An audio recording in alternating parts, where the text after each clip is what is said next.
ಬಗ್ಗೆ ಮಾತಾಡ್ತಾ ಇದೆ. ಬರಪೀಡಿತ ತಾಲೂಕುಗಳನ್ನು ಇನ್ನೂ ಡಿಕ್ಲೇರ್ ಮಾಡಿಲ್ಲ.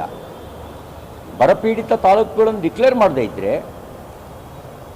ಬರ ಪರಿಹಾರದ ಕ್ರಮ ಕೈಗೊಳ್ಳೋಕ್ಕಾದರೂ ಹೇಗೆ ಸಾಧ್ಯ?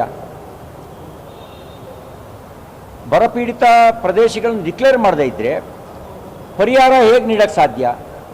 ಬೆಳೆ ಸಮೀಕ್ಷೆ, ನಷ್ಟ ಆಗಿರೋ ಬೆಳೆ ಸಮೀಕ್ಷೆಯನ್ನು ಬರಪೀಡಿತ ತಾಲೂಕು ಅಂತ ಘೋಷಣೆ ಆದಮೇಲೆ ಸಮೀಕ್ಷೆ ನಡೆಸ್ಬೋದೇ ಹೊರತು ಅದಕ್ಕೆ ಮುಂಚೆ ಸಮೀಕ್ಷೆ ನಡೆಸೋಕ್ಕೂ ಸಾಧ್ಯ ಇಲ್ಲ.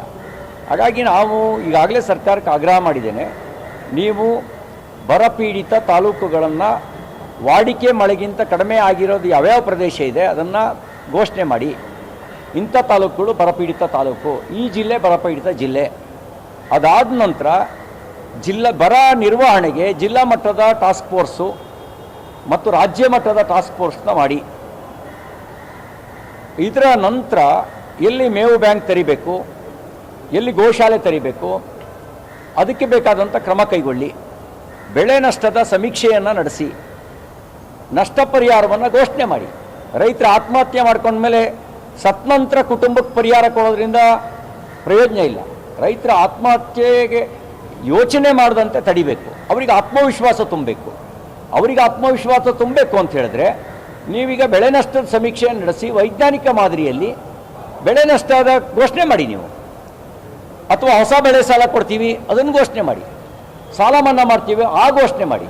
ಆ ಘೋಷಣೆ ಮಾಡುವಂಥ ಕೆಲಸವನ್ನು ತಕ್ಷಣ ಮಾಡಬೇಕು ಅನ್ನೋದು ನಮ್ಮ ಆಗ್ರಹ ಇದೆ. ಇಲ್ಲದೇ ಇದ್ದರೆ ಹತಾಶೆಗೊಂಡಂಥ ರೈತ ದುಡುಕಿನ ನಿರ್ಧಾರ ತೆಗೆದುಕೊಳ್ಳೋದಕ್ಕೆ ಅವಕಾಶ ಆಗಬಾರ್ದು. ಅದಕ್ಕಾಗಿ ತಕ್ಷಣ ಕ್ರಮ ಕೈಗೊಳ್ಳಬೇಕು. ಮತ್ತು ಕೃಷಿ ಸಚಿವರು ಇಲ್ಲ, ಇಂಥ ಸಂದರ್ಭದಲ್ಲಿ ಕೃಷಿ ಸಚಿವರು ಇರಬೇಕಾಗಿರೋದು ಅವಶ್ಯಕತವಾಗಿರೋದು. ಹಾಗಾಗಿ ಈ ಕೃಷಿ ಸಚಿವರನ್ನು ತಕ್ಷಣ ನೀವು ಕೃಷಿ ಮತ್ತು ತೋಟಗಾರಿಕೆ ಇಲಾಖೆ ಸಚಿವರನ್ನು ನಿಯುಕ್ತಿ ಮಾಡಿ ಅವರು ಈ ಸ್ವಲ್ಪ ಯುದ್ಧೋಪಾದಿಯಲ್ಲಿ ಕ್ರಮ ಕೈಗೊಳ್ಳಿ ಅನ್ನೋದು ನಮ್ಮ ಆಗ್ರಹ ಇದೆ. ಇದು ಕೆಲವು ಕಡೆಗಳಲ್ಲಿ ಗೊಬ್ಬರವನ್ನು ಕಾಳಸಂತಾಗಿ ಮಾರಾಟ ಮಾಡ್ತಾ ಇದ್ದಾರೆ.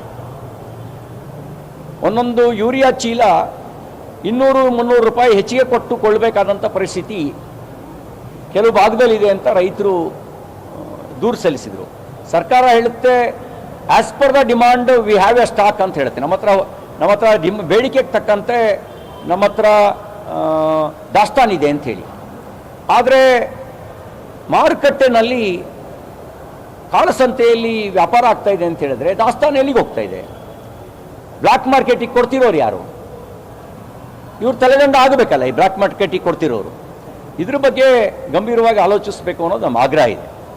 ಇನ್ನು ಕೆ ಪಿ ಎಸ್ ಸಿನಲ್ಲಿ ಈಗೇನೋ ವೆಟರ್ನರಿ ಇನ್ಸ್ಪೆಕ್ಟರ್ ಹುದ್ದೆ ವ್ಯಾಪಾರ ಮಾಡ್ತಿರುವಂಥ ವಿಡಿಯೋ ಆಡಿಯೋ ಲೀಕ್ ಆಯಿತು.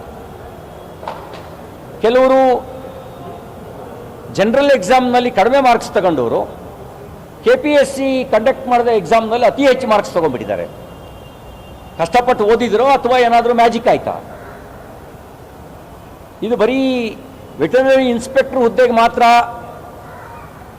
ವ್ಯಾಪಾರ ಆಗಿರೋದಲ್ಲ. AWE ಆಯ್ಕೆ ಸಂದರ್ಭದಲ್ಲಿರ್ಬೋದು, PDO ಆಯ್ಕೆ ಸಂದರ್ಭದಲ್ಲಿರ್ಬೋದು, ವಿವಿಧ ಇಲಾಖೆಗಳಲ್ಲಿ 3000ಕ್ಕೂ ಹೆಚ್ಚು ಹುದ್ದೆಗಳ ನೇಮಕಾತಿಯನ್ನು ಕಳೆದ 2 ವರ್ಷಗಳಿಂದ ಈಚೆಗೆ ಮಾಡಿದ್ದಾರೆ. ಈ 3000 ಹುದ್ದೆಗಳಲ್ಲೂ ಕೂಡ ಅಕ್ರಮ ನಡೆದಿದೆ ಅನ್ನೋದು ನಮಗೆ ಬಲ್ಲ ಮೂಲಗಳಿಂದ ಬಂದಿರತಕ್ಕಂಥ ಮಾಹಿತಿ. ಈ ಅಕ್ರಮಕ್ಕೆ ಪಾಲುದಾರರು ಆಳುವವರು ಇದ್ದಾರೆ ಅನ್ನೋದು ಬಲ್ಲ ಮೂಲಗಳ ಮಾಹಿತಿ. ಅಂದರೆ ನನಗೆ ಸೀಟ್ ಕೊಟ್ಬಿಡಿ, ನಾವು ಹೇಳಿದ್ದನ್ನು ಇಷ್ಟು ಸೆಲೆಕ್ಟ್ ಮಾಡಿ, ನೀವು ಎಷ್ಟಾದ್ರೂ ವ್ಯಾಪಾರ ಮಾಡ್ಕೊಳ್ಳಿ ಅಂತ ಲೈಸೆನ್ಸ್ ಕೊಟ್ಟಿದ್ದಾರೆ ಅನ್ನೋದು ಮಾಹಿತಿ. ಇದರ ಸಮಗ್ರ ತನಿಖೆ ಆಗಬೇಕು. ಈ ಸಮಗ್ರ ತನಿಖೆಗೆ ಇದು ಕೇಸನ್ನು CBI ಕೊಡಬೇಕು, ಇಲ್ಲ ಹಾಲಿ ನ್ಯಾಯಾಧೀಶರ ನೇತೃತ್ವದಲ್ಲಿ SIT ತನಿಖೆ ಮಾಡಿ ಈ ತನಿಖೆ ನಡೆಸಬೇಕು. ಇಲ್ಲದೇ ಇದ್ದರೆ ದೆಹಲಿನಲ್ಲಿ ಹೋಗಿ ಚಳವಳಿ ಮಾಡುವ ನಮ್ಮ ಮುಖ್ಯಮಂತ್ರಿಗಳು ಅವರ ರಾಜ್ಯದಲ್ಲಿ ಅಕ್ರಮ ನಡೆದರೂ ಕೂಡ